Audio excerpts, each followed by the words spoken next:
So it's been about a year since I did my last Moto Camping Essentials video. Since then, I've been on over 20 different motorcycle camping adventures, 18 of which were solo. In some aspect, my kit has changed pretty dramatically over the last 12 months. In other aspect, it has virtually remained unchanged. Today, we're going to have a look at my go-to motorcycle camping kit and the different types of setup I take on my adventures. First up, Moto bags. Over the last 12 months, I've used several different combinations of bag system. And as much as I love some of these bags, I was always struggling to find space for needed items. Recently, I linked up with Giant Loop Australia, who were kind enough to send me this 39-litre Coyote bag, two 4-litre possible pouches, which I've got strapped to the backside, and a 17-litre Rogue bag. Now I really dig this setup. All the bags, they can be used individually, or they can be combined together pretty seamlessly. For the most part, I pretty much use the Coyote and the two 4-litre possible pouches, but it's nice to have the option to extend by 17 litres for longer trips as well. This bag set sits a lot lower than any of my previous setups, which is amazing at keeping the center of mass nice and low. Now something to note about the Giant Loop Coyote. Giant Loop do mention that the bag is not 100% waterproof due to the stitching and the seams, so they do provide you with two medium-sized dry bags with valve and one very large double-ended dry bag with also a valve. Now the bags are somewhat contoured to the internal of the bag, making it easy to take in and out once you get the air out. In all honesty, after riding in heavy rain, I've never seen a drop of water in there. I really dig this setup. It's probably my favorite setup to date. Next up is the sleep system. Now for the sleep system, I've got two routes I can go for. I can go tent or I can go hammock. Although I have several different types of tents and hammock, these two are my go-tos. For the tent, it's the Kathmandu Moto V2 one-person tent. It's a double wall construction, comes in at about 1.7 kilos. It's got a 150D polyester floor. It's pretty easy to set up and has lots of room inside where I can store my riding kit, camera bag, and any other item I want to keep out of the element. Now, although it is a 3-season tent, I've had this out in a few -4, -3 nights without any real issues. This is a tent I've used the most throughout my episode, and it's the only tent I own that I trust will keep my gear safe in extreme weather conditions. Now, my go-to hammock is this Woodger Gear Bagawa hammock. It has a built-in bug net, comes in about 950 grams with all accessories, and can be compressed down to well under 3 liters. It is extremely well made and extremely easy to set up. And as a bonus, they're handmade in Australia. When using a hammock, to keep all my gear out of the element, I use a gear sling made by Woodger Gear that just sits under the hammock. Like most hammock, it does not have a built-in rain fly, so I use this 3x3 Naki tarp. The tarp weighs in about 850 grams with pegs and line. I do enjoy using this tarp for the numerous line lock it has all around the edges. It makes it super easy to set up and take down.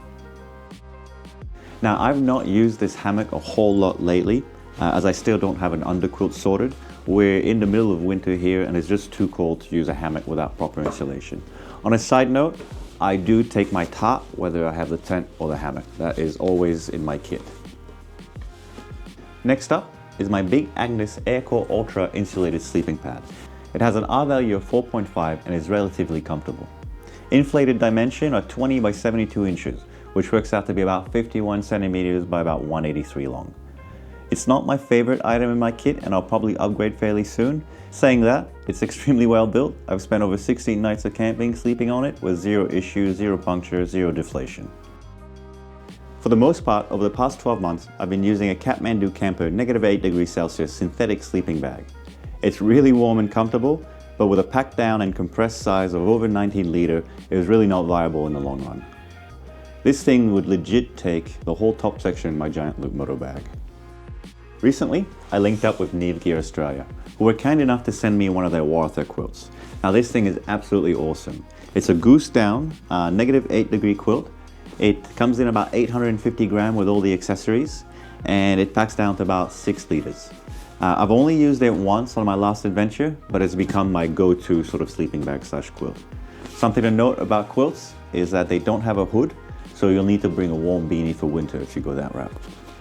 Now for additional warmth, I'll always bring 1 to 2 sleeping bag liners. These are from Cedar Summit. I think they're Reactor Extreme and Reactor Compact Plus. They add about 14 degrees of temperature to any sleeping bag, and they don't weigh all that much. I think the larger one is 390 gram and the smaller one's about 270 grams. For my pillow, I use a Kathmandu Deluxe Air pillow. Now it's fairly well insulated. It's a little bit slim and a little bit noisy when inflated, but I've been using it for a year and it's not let me down, it's not had a puncture, and it's not deflated on me.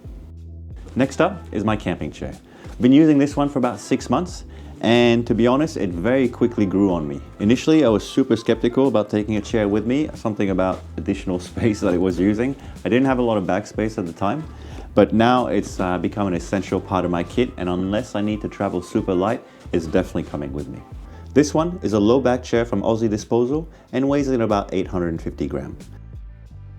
I was using a Jack Stillman poncho for a while to sit on, and I do love having the poncho with me as they're so versatile. But packed down, it came down to 2.2 kilo, which is a little heavy when you factor in the rest of the kit. After dark, I use these 2 rechargeable lanterns from Aussie Disposal. Nothing fancy, they're waterproof, fast charging, long lasting, and have 3 levels of light: low, medium, bright. My cooking kit's pretty simple. I've been using this Funo 360-degree stove for about 6 years now. It's not the best out there, but it's really sturdy. I've crushed this more times than I can remember, and I've always been able to bend the pots back in shape. They're made from aluminum and work great over the burner or over the coals. Now, I usually also take a small grill with me to cook over the fire if I want to cook meat or sausages. I also bring along a small bamboo plate, small metal cup, camping cutlery, and a fixed blade knife. I store all my water in this 4-liter Dromedary MSR. It's really rugged and well built. It usually sits on the top of my moto bag and has fallen off a few times, and it's just bounced and not punctured, so I couldn't recommend this enough. I've been using it for about a year, maybe just over a year now. 2 items that are always in my kit is my first aid kit and my toiletry bag. Now, I have a video of the content of this first aid kit linked in the video description, and apart from changing the bag I carry this in, the kit's virtually unchanged. My toiletry bag usually houses my toothbrush, toothpaste, deodorant, wet wipes, and toilet paper. Tools and spare parts in my eyes are just as important as packing the right tent, sleeping bag, and sleeping mat appropriate for the season.